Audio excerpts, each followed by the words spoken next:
دو آدمیوں کو حکم ہوگا جہنم میں ڈال، ایک دوڑ لگا دے گا اور ایک تھوڑا سا جا کے پیچھے مڑے گا، پھر اگر جاوے گا پھر اینج ویکھے گا۔ تو اللہ تعالیٰ فرمائے گے ان دونوں کو بلاؤ، دونوں آ جائیں گے۔ تو اللہ کہیں گے ہمیں تو دوڑ کیوں لائتا نہیں پتا گوا کھلوتے کیوں دوڑے ہیں؟ وہ کہے گا یا اللہ ساری زندگی تیری کوئی نہیں مانی، میں نے سوچا آج ہی مان لوں شاید تو مہربان ہو۔ اچھا دوسرے سے کہے گا تو پیچھے مڑ مڑ کی وے نہ ہو، وہ کہے گا یا اللہ تیرے نیک بندوں سے سنا تھا تو بڑا مہربان غفور و رحیم ہے، تو میں پیچھے مڑ مڑ دیکھتا تھا کہ ابھی مجھے واپس بلائے گا، ابھی مجھے واپس بلائے گا۔ تو اللہ تعالیٰ فرمائے گا تم دونوں نے مجھے خوش کر دیا، جاؤ جنت۔ تو بہانے جنتی جا رہے ہوں گے، ادھر جہنمی کھڑے ہوں گے، تو ایک آدمی کہے گا بھائی صاحب ہاں جی جنتی آپ مجھے پہچانتے ہو؟ کہا وہ ایک دن آپ کو وضو کی ضرورت پڑی تھا، آپ کے پاس پانی نہیں تھا، میں نے آپ کو وضو کرایا تھا، کوئی میری سفارش کرتے ہو؟ وہ کہے گا یا اللہ اس نے مجھے اپنی ایک نیکی یاد دلائی ہے، میرا جی نہیں چاہتا کہ میں چلا جاؤں یہ جہنم میں جائے۔ تو اللہ تعالیٰ فرمائیں گے چل اس کو لے چلے۔ اویس کرنی کا نام آپ نے سنا، ٹھیک ہے؟ ان کے بارے میں اللہ کے نبی نے فرمایا حضرت عمر سے، اویس عمر تیرے دور میں ایک شخص آئے گا مدینے سے، اس کا نام ہوگا اویس بن عامر، قبیلہ ہوگا مراد، اور اس کی شاخ ہوگی قرن، جس کو ہم کہتے ہیں اویس کرنی، اس کی شاخ ہوگی قرن، رنگ کا ہوگا کالا، قد ہوگا درمیانہ، اور ایک سفید نشان اس کے جسم پر ہوگا۔ جب وہ آئے تو تم نے اور علی نے دونوں نے اس سے دعا کروانا۔ میرے رب کی قسم علی اور عمر کو اویس کی دعا کی حاجت کوئی نہیں تھی، ایک پیغام امت کو دینا تھا، ایک پیغام دینا تھا، جس لیے یہ اس سے دعا کروانی اس لیے کہ اویس نے ماں کی خدمت کر کے اللہ کو اتنا خوش کر دیا ہے، وہ جب ہاتھ اٹھاتا اللہ اس کے ہاتھ خالی نہیں لگتا۔ یہ ماں کا مقام ہائی لائٹ کرنے کا۔ 3 سال پہلے میں اویس کرنی کے گاؤں گیا جہاں وہ پیدا ہوئے، ان کے خاندان سے ملا، ان کے لوگوں سے ملا۔ کالے پہاڑ ہیں، اس میں چھوٹی سی بستی ہے جس میں وہ پیدا ہوئے تھے، اب بھی وہاں کرنی لوگ ہیں۔ عمر رضی اللہ عنہ کا دور آیا، ہر سال حج کرتے تھے، اویس اویس اویس نہیں ملا۔ ایک سال سارے حاجی لائن حاضر کر دی، کھڑے ہو جاؤ، بھائی سب بیٹھ جاؤ، یمن والے کھڑے رہو، بہت سارے لوگ کھڑے، سارے بیٹھ جاؤ، مراد والے کھڑے رہو، تھوڑے سے رہ سارے بیٹھ جاؤ، قرن والے کھڑے رہو۔ تو ایک آدمی بچا، صرف ایک۔ تو آپ نے فرمایا تو کرنی ہے کہ جی اویس کو جانتے ہو؟ میرا سگا بھتیجا، بھائی کا بیٹا، لیکن وہ تو تھوڑا سا ہلا ہوا ہے، پاگل سا ہے، آپ کیوں پوچھ رہے ہیں؟ حضرت عمر رونے لگے، کہا وہ نہیں تو پاگل ہے، ادھر ہے، حج پہ آیا کہ جی آیا، کدھر ہے؟ کہا جی وہ چلے گئے، اونٹ چرانے نکل گیا عرفات کی طرف۔ تو آپ نے حضرت علی کو ساتھ لیا اور عرفات کی دوڑ لگا دی۔ وہاں دیکھا تو اویس درخت کے نیچے نماز پڑھ رہے تھے، یہ دونوں جا کے بیٹھ گئے۔ انہوں نے محسوس کیا 2 آدمی ہیں، تو انہوں نے نماز چھوٹی کر کے سلام کیا۔ حضرت عمر نے پوچھا کون ہو میرے دوست؟ کہا جی مزدور ہوں۔ کہا تیرا نام کیا ہے؟ کہا جی اللہ کا بندہ۔ حضرت عمر نے کہا بھئی سارے اللہ کے بندے ہیں، تیری ماں نے تیرا نام کیا رکھا ہے؟ یہ تو ان دونوں کو جانتے ہی نہیں تھے، پہلی دفعہ آئے تھے۔ کہنے لگا آپ کو پوچھنے کی کیا ضرورت پڑ گئی؟ تو حضرت علی نے کہا کہ میرے دوست یہ امیر المومنین ہیں عمر بن خطاب، اور میں ہوں علی بن ابی طالب۔ پھر ویسے ہل گئے، کہنے لگے جی میں تو معافی چاہتا ہوں، میں تو آپ کو پہچانتا ہی نہیں۔ تو آپ نے کہا تو اویس ہے؟ کہا جی میں اویس۔ کہا تو ہاتھ اٹھا ہمارے لیے دعا۔ وہ رونے لگے کہ جی میں آپ کے لیے دعا، میں تو آپ کے قدموں کی خاک بھی نہیں، اور ہے بھی نہیں۔ ساری دنیا کے اولیاء، ابدال، ولی ایک صحابی کے بعد جس نے نبی کو آنکھوں سے دیکھا اس کو کوئی نہیں پکڑ سکتا، اس کے برابر کو نہیں آ سکتا۔ اور پھر عمر جیسی ہستی اور علی جیسی ہستی، آپ نے حضرت علی کا ہاتھ پکڑا اور یہاں سینے سے لگا کر کہا علی تو جو خوشخبری ہو، جنت میں تیرا گھر میرے گھر کے سامنے ہو۔ اور آپ مسجد میں انٹر ہوئے تو آپ کے ادھر ابو بکر تھے اور ادھر عمر تھے، تو آپ نے یوں دونوں کے ہاتھ پکڑ لیے ایسے، اور سامنے صحابہ تھے، کہا مجھے دیکھ رہے ہو کہ جی دیکھ رہے ہیں؟ آپ نے کہا قیامت کے دن میں اس طرح اٹھوں گا کہ میرے دائیں طرف ابو بکر ہوگا اور بائیں میرے عمر ہوگا، اور ہم ایسے تینوں اکٹھے قیامت کے دن اٹھائے جائیں۔ اور آپ نے کہا حج والے دن 9 تاریخ کو آپ نے کہا اس وقت میرا اللہ تمام صحابہ پہ فخر کر رہا ہے اور عمر پہ خاص طور پہ فخر کر رہا ہے۔ میرے بعد کوئی نبی ہوتا تو عمر ہوتا۔ اتنی بڑی ہستیوں کو کیا ضرورت ہے اویس کی دعا کی؟ ماں کا مقام بتانے کے لیے یہ ساری بات آپ نے فرمائی، دعا کروانی ہے کہ اس نے ماں کی خدمت کر کے وہ کر دیا ہے کہ جب ہاتھ اٹھاتا ہے، یہ مقام جہاد سے نہیں ملا، تبلیغ سے نہیں ملا، ذکر سے نہیں ملا، تہجد سے نہیں ملا، تلاوت سے نہیں ملا، حج سے نہیں ملا، عمرے سے نہیں ملا، خرچ سے نہیں ملا، خیرات سے نہیں ملا، سخاوت سے نہیں ملا، جان دینے سے نہیں ملا، یہ ماں کی خدمت سے مقام ملا کہ عمر اور علی جیسوں کو کہا جا رہا ہے دعا کروانا اس سے۔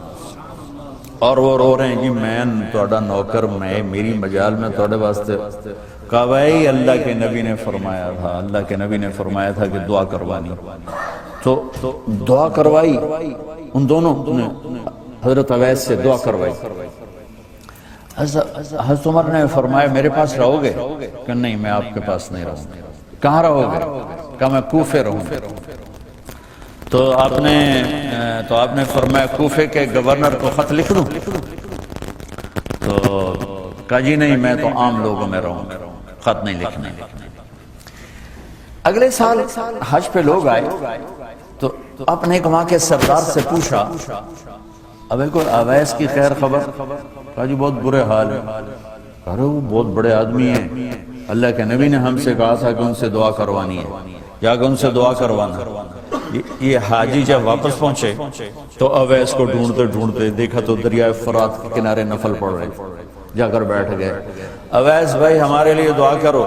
لیکن تم حج سے آئے ہو، تم کرو کہ میں کروں؟ کہ یا تو کر۔ کہنے لگے کہیں عمر سے تو ملاقات نہیں ہوئی؟ کہیں میرا پتہ تو نہیں چل گیا؟ ہاں جی عمر سے ملاقات ہوئی۔ تو ان کے لیے دعا کی اور اپنا بوریا بستر اٹھایا اور کوفہ چھوڑ کے بصرے چلے گئے کہ اب میری یہاں مشہوری ہو جائے گی شہرت سے بچنے کے لیے۔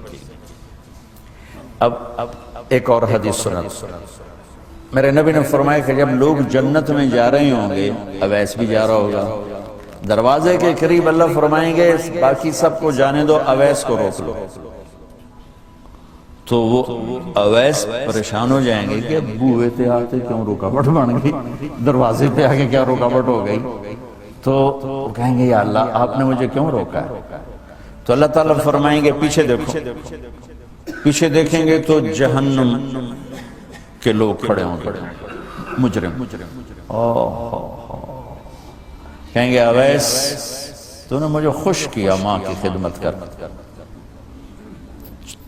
کیا کہا؟ ماں کی خدمت کر۔ جو بیچاری مائیں ذلیل ہو رہی ہو، یہاں زیادہ ہوتی ہیں پاکستان میں کم ہوتی پر ہوتی وہاں بھی۔ اسی سفر میں کتنی ماؤں کے اتنے پرچے آئے کہ میرا بیٹا شراب پیتا اور پھر مجھے گالیاں نکالتا۔ بھر گئے میری جیبیں پرچوں سے، کیونکہ مستورات بھی بیان میں آتی تھی، تو ہر بیان میں کوئی نہ کوئی پرچہ آیا کہ میرا بچہ مجھے گالیاں نکالتا ہے، شراب پیتا ہے، زنا کرتا ہے، پھر مجھے گالیاں نکالتا ہے۔ تو یہاں زیادہ ذلیل ہے، ہمارے ہاں بھی کوئی کم ذلیل نہیں ہے، کوئی قسمت والی ماں ہے جس کو فرما بردار اولاد ملتی ہے، تو اللہ فرمائیں گے اویس تو نے مجھے بہت خوش کیا ماں کی خدمت۔ دیکھیے جہنم کے لوگ کھڑے ہیں تو انگلی کا اشارہ کرتا جا، اللہ جدھر جدھر تیری انگلی کا اشارہ ہوگا ادھر ادھر لوگوں کو جہنم سے نکال کے جنت میں ڈال دے. آج میں تیری طفیل لاکھوں آدمیوں کو جنت میں پہنچاؤں گا. عدد ربیہ و مدر، لاکھوں کا لفظ نہیں آتا، ربیہ و مدر عرب کے دو قبیلے اپنی تعداد میں سب سے زیادہ تھے. تو اللہ تعالیٰ کہیں گے اویس آج تیری طفیل جتنا ربیہ اور مدر دو بڑے قبیلوں کے لوگ ہیں اتنے مجرم آج تیری طفیل جنت میں ڈال. سبحان اللہ. جب میرے رب نے مقام بخشا کہ عمر اور علی سے کہا جا رہا ہے دعا کروانا، اور جنت کے دروازے پر کھڑا کر کے فرمایا جا رہا ہے پیچھے نظر دوڑا، دیکھ جتنے جہنم کے لوگ کھڑے ہیں، اشارہ کر تیرے طفیل آج ربیہ اور مضر کی تعداد کے برابر لوگوں کو جنت میں ڈال. ایک اور واقعہ بھی سنا. آپ نے فرمایا میں آج رات جنت میں گیا. ایک تو معراج ہے جو جاگتے ہوئے، خواب میں تو بہت دفعہ ہوا، آج رات میں جنت میں گیا. میں نے آواز سنی قرآن کی تلاوت. میں نے پوچھا یہ کون تلاوت کر رہا ہے؟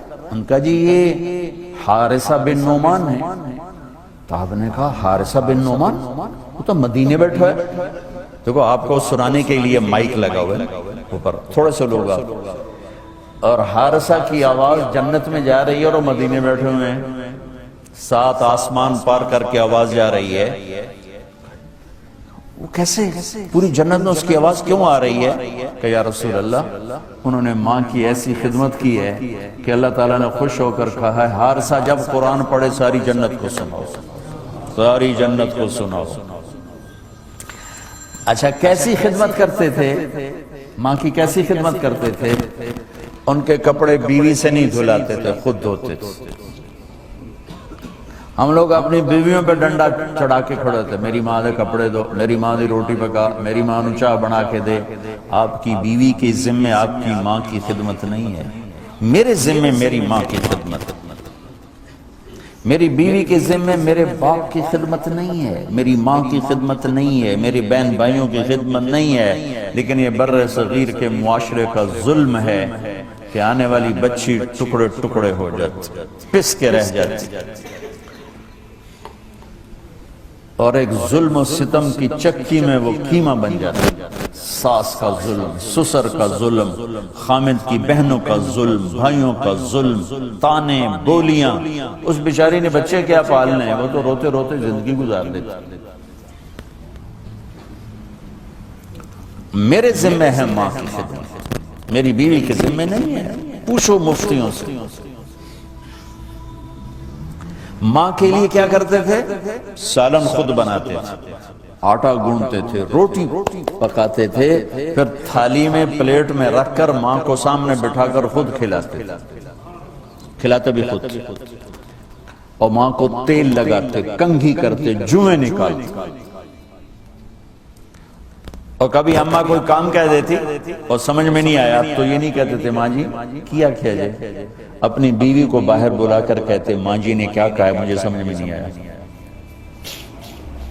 ایک دفعہ موسیٰ علیہ السلام نے پوچھا یا اللہ میرا جنت کا ساتھی کون؟ تو موسیٰ علیہ السلام نے فرمایا فلاں قصائی تیرا جنت کا ساتھی. تو موسیٰ علیہ السلام تھوڑا سوچ میں پڑ گئے کہ قصائی سے موسیٰ دا جوڑ کے میں بیٹھ فلاں مجاہد، فلاں عالم، فلاں ولی اللہ وہ تیرا جنت کا ساتھی، قصائی تیرا ساتھی. تو موسیٰ علیہ السلام نے پتہ پوچھا اور پہنچ گئے. تو وہ گوشت کی دکانوں میں ایک دکان اس کے بیچ میں بٹھا چوکڑی مار کے تھا اپنا بیچی جاندہ تھے، ٹکی جاندہ ہے. کوئی موسیٰ علیہ السلام کو سپیشل چیز نظر نہیں آئی. جب شام کو وہ چلنے لگا، جب وہ اس کا گوشت ختم ہو گیا تو اس نے ایک ٹوٹا تھیلے میں ڈالا اور چل پڑا. موسیٰ علیہ السلام بھی ساتھ چل پڑا. وہ گھر پہنچا تو موسیٰ علیہ السلام نے کہا میں آ جاؤں، کلی آ جاؤں. اس نے وہاں جا کے کیا کیا، بوٹیاں بنا کے ہانڈی چڑھا دی. پھر آٹا نکال کے گوندھا، اس کو نرم ہونے رکھا، سالن تیار کیا، پھر روٹی تیار کیا، ٹرے میں رکھا۔ ایک عورت اس طرح پڑی تھی، اس کو جا کے ہلایا، ماں جی، آنکھ کھولی، ایک ہاتھ سے اٹھایا، سہارا دیا، دوسرے ہاتھ سے نوالے بنا کے کھلاتا رہا۔ تو اس نے یوں سر ہلایا کہ مطلب میری بس، تو اس کا منہ صاف کیا اور اس کو سہارا دے کے لٹانے لگا، تو کچھ بڑبڑائی۔ موسیٰ علیہ السلام ذرا فاصلے پر تھے، سن نہیں سکے کیا کہا۔ موسیٰ علیہ السلام نے فرمایا، میرے بھائی یہ کون ہے؟ کہا جی میری ماں ہے، اور میں جب صبح جاتا ہوں نا کام پر تو اس کے سارے خدمت کر کے روٹی پانی کھلا پلا پھر میں جاتا ہوں، پھر جب شام کو واپس آتا ہوں تو پہلے میں اس کی یہ خدمت کرتا ہوں۔ بیوی سے نہیں کہا، خود کیا۔ ہم اپنی بیویوں کو کتنا ذلیل کرتے ہیں، اور 99% جو ساس ہے وہ نیگیٹو ہے اور ظالم ہے۔ 99% ساس نیگیٹو ہے اور ظالم ہے، اور ہمارے بچوں کو ہوش نہیں کہ میری ماں ہے، میری ماں ہے۔ ماں کی وجہ سے بیوی کو تباہ نہ کرو، اور بیوی کی وجہ سے ماں کو تباہ نہ کرو، اس میں بیلنس کرو۔ بیوی کے عشق میں ماں باپ ذلیل نہ ہو، اور ماں باپ کے عدم میں بیوی ذلیل نہ ہو۔ یہ دونوں نوحے میں سن رہا ہوں، اس لیے بول رہا ہوں، دکھ سے بول رہا ہوں۔ کہا جی میں شام کو پھر اس کی خدمت کرتا ہوں، اب بچوں کو بعد میں دیکھتا ہوں۔ کہا اچھا یہ بتا یہ کیا کہہ رہی تھی؟ لٹا رہے تھے۔ کہنے لگا جی بس ماں جو ہوئی جب بھی خدمت کرتا ہوں تو کہتی اللہ تجھے جنت میں موسیٰ کا ساتھی بنا۔ میں تو جی کمی کسائی تے ہو موسیٰ کلیم، میرا دا کی جوڑ ہے۔ میں کہا پترا تیرا جوڑ بنا چھڑے تیری ماں۔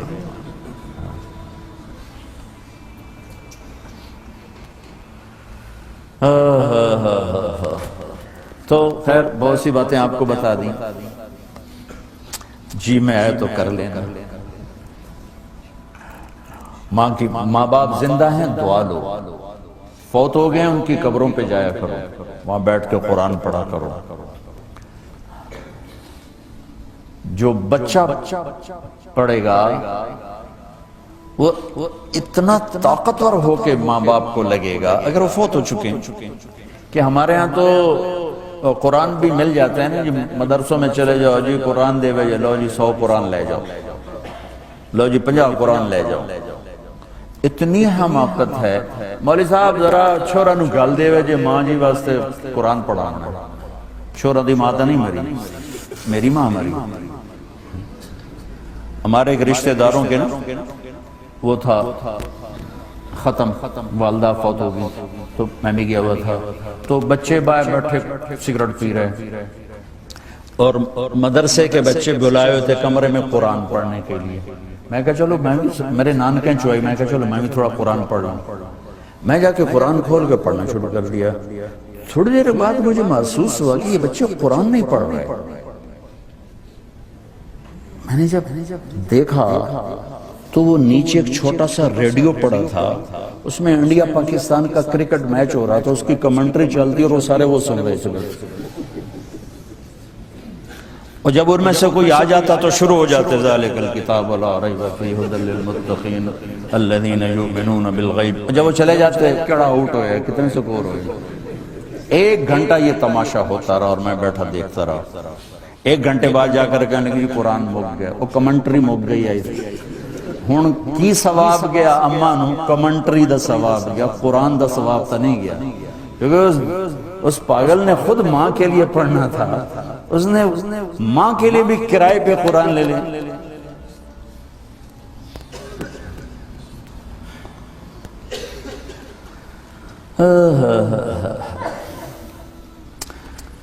زندہ ہیں دعا لو، مر گئے ان کے لیے ان کی قبر پہ نہیں جا سکتے ہو، یہاں کی زندگی بہت تیز ہے، کبھی تو جایا کرو، کسی ویکنڈ پہ چلے جایا کرو، کسی اتوار پہ چلے جایا کرو، کسی ہفتے کو چلے جایا کرو، مہینے بعد 2 مہینے بعد، سال میں 1 دفعہ سے، کہ یہ ان کا حق ہے، ان کا حق ہے۔ اور ابن القیم رحمت اللہ علیہ نے ایک واقعہ لکھا ہے کہ عبداللہ بن مطرف رحمت اللہ علیہ نے خواب دیکھا کہ قبریں پھٹیں اور لوگ نکلے، اور کوئی چیز ایسے اٹھا رہے ہیں، ایسے اٹھا رہے ہیں، ایسے اٹھا رہے ہیں۔ ایک آدمی نکلا اور جا کر ایک درخت سے ٹیک لگا کے بیٹھ گیا۔ یہ اس کے پاس جا کر کہتے ہیں بھئی آپ کون لوگ؟ وہ کہتے ہیں ہم ایمان والے ہیں۔ کہ یہ کیا ہو رہا ہے؟ کہ جو رشتہ دار ثواب بھیجتے ہیں یہ وہ اکٹھا کر رہے ہیں۔ کہ تم کیوں نہیں اکٹھا کر رہے ہو؟ کہ میرا بیٹا حافظ قرآن ہے، ایک قرآن روزانہ ختم کر کے مجھے بھیج دیتا ہے، تو میں نے پرچون دی لوڑ نہیں رہ جانے میرا تھوک دا کا۔ کہ تیرا بیٹا کیا کرتا ہے؟ کہ اس کی مٹھائی کی دکان ہے بازار۔ آنکھ کھل گئی، صبح ہوئی تو پہنچ گئے، بازار کھلا، دیکھا تو ایک نوجوان بیٹھا ہوا اور مٹھائی بیچ رہا اور ہونٹ ہل رہے ہیں۔ پہلے اس کو نہ چیک کرتے رہے، پھر اس کے پاس آئے، بیٹا تیرا نام کیا ہے؟ وہی نام تھا جو خواب میں سنا۔ یہ کیا پڑھ رہے ہو؟ کہ جو قرآن پڑھ رہا ہوں۔ کتنا پڑھتے ہو؟ ایک ختم روزانہ پڑھتا ہوں۔ کیا کرتے ہو؟ کہ والد کو ایصال ثواب کرتا۔ کیا اتنی مشقت کیوں اٹھاتے ہو؟ کہ وہ میرے لیے بہت کچھ چھوڑ گیا، میں چاہتا ہوں میں بھی اس کے لیے کچھ حصہ بنتا رہوں۔ تو یہ والدین کے حقوق میں سے کہ اگر وہ چلے گئے ہیں ان کے لیے ایصال ثواب کرو۔ ہمارے نا ایک فیملی تھی، 22 سال سے ان کے گھر میں مجرا بھی ہوتا تھا، جوا بھی ہوتا تھا۔ تو میں نے سلام دعا پڑھائی اور ایسا ایسا اللہ نے فضل فرمایا، سارے توبہ کر گئے۔ تو کہنے کہ ہمیں حج پہ لے چلو، حج پہ لے گیا۔ یہ 92 کی بات۔ تو میں منا میں سویا ہوا تھا، تو میں نے ان کے باپ کو میں نے خواب میں دیکھا، تاکہ میرے بیٹوں کو کہہ دیں کہ تمہاری نیکیاں مجھے پہنچنا شروع ہو۔ یہ میں نے دیکھا کہ میرے بچوں کو بتا دیں کہ تمہاری نیکیاں مجھے پہنچنا شروع ہو۔ تو بھائیو، جناب رسول اللہ صلی اللہ تعالی علیہ وسلم ایک زندگی لے کر آئے۔ اس کا میں نے چند گوشے آپ کو بتائیں۔ آپ ایک مکمل اور کامل اور اکمل اور اعلیٰ اور حسین ترین زندگی لے کر